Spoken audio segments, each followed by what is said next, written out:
हूं सुजाता कुकरेती और शुरुआत कर रहे हैं बुलेटिन की बड़ी खबर के साथ। संतों के खिलाफ साजिश का यह मामला, बड़ी खबर आपको बता रही हूं। डासना मामले में साधु पर हमला हुआ है और ये साधु किस तरह से जंतर मंतर पर कुछ दिन पहले मौजूद था। बड़ी खबर आपको बता रहे हैं।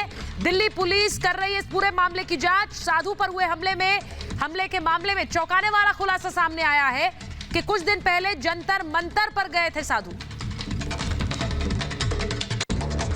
बिहार से आए हुए थे स्वामी नरेशानंद जी। वो अश्वनी उपाध्याय जी के जो ये एक प्रदर्शन था दिल्ली में जंतर मंतर पर, उस पर भाग लेने के लिए आए थे। 7 तारीख की रात से वो यही मंदिर में रुके हुए थे। रात उन पर किसी ने हमला कर दिया है। स्वामी जी की हालत बहुत गंभीर है। स्वामी जी इस समय यशोदा अस्पताल में है, गाजियाबाद नेहरू नगर में, और ये बहुत दुखद घटना है। जी के बारे में बताइए, उनकी हालत के बारे में बताइए। What is this situation, current situation, and वो अश्विनी उपाध्याय के कौन से ऐसे मूवमेंट में जाने वाले थे? नहीं, वो गए थे। वो 8 तारीख को धरना हुआ था, 8 तारीख को धरने में गए थे। 7 तारीख को यहाँ आए थे बिहार से, और 8 तारीख को अश्विनी उपाध्याय जी के धरने में वो सुबह ही चले गए थे और वापस आ गए थे शाम के समय। फिर वो कल भी यहीं थे और परसों भी यहीं थे। और अब उनकी हालत का देखिए, उनका ऑपरेशन हो गया है, ऑपरेशन सक्सेसफुल हुआ है, लेकिन जो इन्फेक्शन का जो रेट होता है इसमें बहुत हाई होता है। तो अब ये पता चलेगा 7 दिन के अंदर कि उनकी क्या स्थिति। अभी उनकी स्थिति बहुत नाजुक है, बहुत क्रिटिकल है। सर, मेरा लास्ट क्वेश्चन यही होगा हमारे ऑडियंस के लिए, for the benefit of our audience. आप प्लीज ये बताइए कि सुबह बहुत ही अर्ली आवर्स में ये अटैक कैरी आउट किया गया है, तो ये सुबह कब हुआ, कैसे हुआ, किस प्लेस पे हुआ इस पूरे मंदिर प्रेमाइस? देखिए, लगभग 3 से 3:15 के बीच में हुआ, और इस बिल्डिंग के सामने जो बिल्डिंग है उसमें वो बाहर ही सोए हुए थे, तख्त पर सोए हुए थे। उन्हें अंदर गर्मी लग रही थी तो वो बाहर आकर लेट गए थे, और ये उनके लिए ये बहुत दुर्भाग्य का बन गया। वहीं ये अटैक हुआ है। आप बाहर निकलते देखेंगे कि जहां उन पर अटैक हुआ है। और इस पूरे मामले में आपको बताते हैं कि पुलिस क्या कह रही है। लगभग 3:30 पौने 4 बजे की घटना है। एक नरेशानंद जी हैं जो कि डासना मंदिर में रुके हुए थे। समस्तीपुर बिहार से 7 तारीख को आए थे किसी कार्यक्रम में सम्मिलित होने। तो वो बाहर सोए हुए थे खुले में। तभी जैसा कि बताया जा रहा है कि कोई व्यक्ति आया और उसने उनके ऊपर कई वार किए चाकू से। तो अभी उनकी स्थिति ठीक है, उनको अस्पताल में भर्ती करवाया गया है हॉस्पिटल में। तत्काल जानकारी मिलते ही वहाँ उनका इलाज चल रहा है। तो इसमें हम सभी पहलुओं पर जांच कर रहे हैं कि क्या कोई बाहर से आया था या कोई आसपास का व्यक्ति, कोई जानकार भी हो सकता है। तो सभी पहलुओं पर जांच की जा रही है। इलेक्ट्रॉनिक सर्वेलेंस का भी इस्तेमाल किया जा रहा है, कैमरा CCTV फुटेज भी देखी जा रही है। बहुत ही जल्द जो भी दोषी होगा उसके विरुद्ध कार्रवाई की जाएगी। यूपी के गाजियाबाद के डासना देवी मंदिर में एक साधु पर चाकू से जानलेवा हमला हुआ है। बिहार के दरभंगा के रहने वाले नरेशानंद स्वामी पर सुबह 4 बजे सोते समय हमला हुआ। वो कुछ दिनों के लिए इस मंदिर में आए हुए थे। हमला करने के बाद अज्ञात हमलावर वहां से फरार हो गए। घायल साधु को गाजियाबाद के अस्पताल में भर्ती करवाया गया है। और उसने उनके ऊपर कई वार किए चाकू से। तो अभी उनकी स्थिति ठीक है, उनको अस्पताल में भर्ती करवाया गया है हॉस्पिटल में। तत्काल जानकारी मिलते ही हमला उसी डासना देवी मंदिर में हुआ जिसके पुजारी नरसिंहानंद बयानों की वजह से हमेशा सुर्खियों में बने रहते हैं। नरसिंहानंद को कई बार जान से मारने की धमकी मिल चुकी है। नरेशानंद स्वामी नरसिंहानंद के शिष्य हैं। पूरे मामले की जांच में पुलिस जुटी हुई है। Bureau report, Republic Bharat. और हमारे साथ इस वक्त आचार्य विक्रमादित्य जुड़ रहे हैं, धर्मगुरु हैं। हमारे साथ हिंदू महासभा के अध्यक्ष स्वामी चक्रपाणी जुड़ रहे हैं, और साथ ही शिव शक्ति धाम डासना के महंत महात्मा चेतनानंद सरस्वती जुड़ रहे हैं। मैं पहले आपके पास आ रही हूं आचार्य विक्रमादित्य, इस पूरी घटना को आप कैसे देख रहे हैं? क्योंकि अलग अलग बयान और अलग अलग रंग इस पूरी घटना को देने की कोशिश की जा रही है। देखिए, बहुत दुखद है जिस प्रकार से लगातार इस भारत में जगह जगह पर साधुओं पर हमला होना शुरू हो गया है। और स्वामी जी यतीन्द्रानंद सरस्वती जी पे लगातार पहले कुछ दिनों में भी किस प्रकार से भयावह वातावरण पूरे देश में रहा, कैसे कैसे विरोध किए गए, वो सब सबके समक्ष है। और कैसे एक व्यक्ति मंदिर में भी पहले घुस गया था, तो इसके ऊपर सरकार को यथाउचित कार्य करने का प्रयास करना चाहिए और हमें पूर्ण विश्वास है कि योगी जी की सरकार वहाँ विद्यमान है और वो पूरी तरह से किसी भी जो भी इसका निष्कर्ष निकलेगा जांच होगी। लेकिन ये बहुत दुखद है जिस प्रकार का वातावरण बनाने का प्रयास किया जा रहा है। और यतिनानंद सरस्वती जी के ऊपर तो अभी कुछ दिन पहले एक दानिश नाम का व्यक्ति जिसने खुलेआम टीवी पर वीडियो जारी किया था सोशल मीडिया पे कि 51 लाख रुपए का एक इनाम घोषित किया था कि जो सिर्फ लाके देगा। ऐसे बयान जब तक लगातार समाज में रहेंगे तो उन लोगों को किसी प्रकार भी तो छोड़ा जाएगा जब तक सरकार कठोर से कठोर कार्रवाई नहीं करेगी, तब तक ऐसी घटनाएं होती रहेंगी। बहुत दुखद है जिस प्रकार से लगातार इस प्रकार के हमले हो रहे हैं और पिछले 1.5-2 सालों में हमने देखा।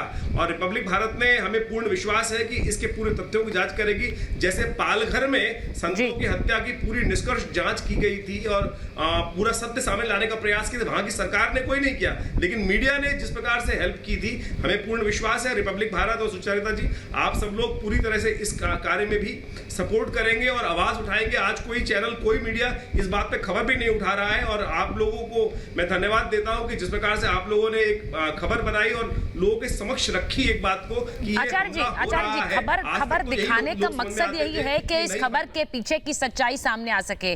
चेतनानंद सरस्वती जी, मैं आपके पास आ रही हूं क्योंकि जिस तरह से खबर दिखाई गई उसके बाद यह भी कहा गया कि भड़काऊ बयानबाजी थी, उसके चलते ये सब कुछ हुआ। इस मामले में हिंदू संत समाज क्या सोच रखता है? चेतनानंद जी, दासना देवी मंदिर में आपको याद होगा 2 जून को धर्मांतरण का एक बड़ा मामला खुला। वो रैकेट वो लोग सर्जिकल बोर्ड के साथ एंटर हुए तो उन्होंने फेक आईडी के साथ एंट्रेंस ली मंदिर परिसर के अंदर जो आप गेट दिखा रहे हैं उसके अंदर पुलिस प्रशासन बैठा रहता है। उसके बाद भी वो लोग सर्जिकल ब्लेड के साथ एंटर होते हैं, उनके पास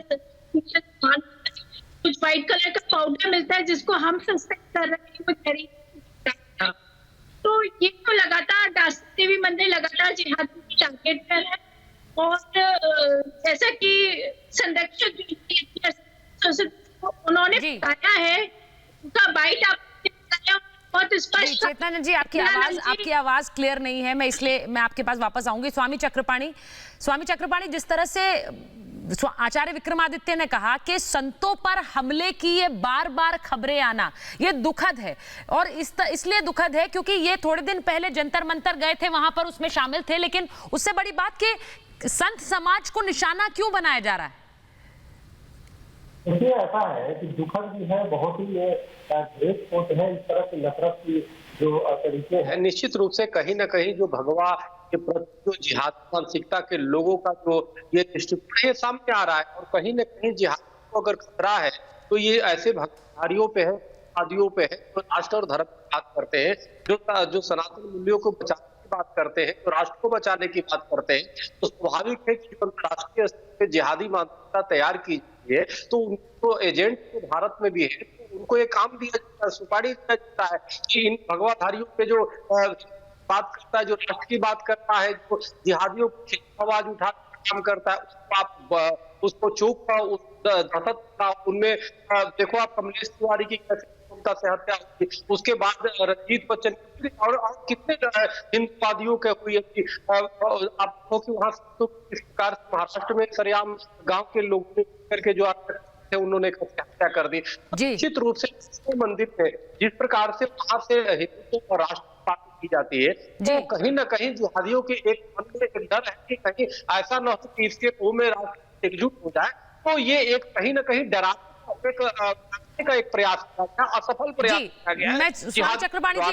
स्वामी चक्रपाणी जी, मैं एक बड़ी खबर इसी से जुड़ी हुई अपने दर्शकों को बता दूं। गाजियाबाद में जो हमला हुआ उस मामले में बड़ी खबर अपने दर्शकों को बता रही हूं। मंदिर द्वारा लगाए गए सीसीटीवी वहां पर खराब पाए गए। पुलिस के 4 सीसीटीवी लगे थे और पुलिस छानबीन में जुटी है। गेट पर 4 पुलिसकर्मी तैनात थे। पुलिस से बचते हुए किस तरह से हमला किया गया, 4 सीसीटीवी लगे थे, चारों के चारों खराब। और वहीं पुलिसकर्मी भी वहां पर तैनात थे, लेकिन पुलिसकर्मियों की निगरानी से बचते हुए कैसे ये हमला हुआ, ये अपने आप में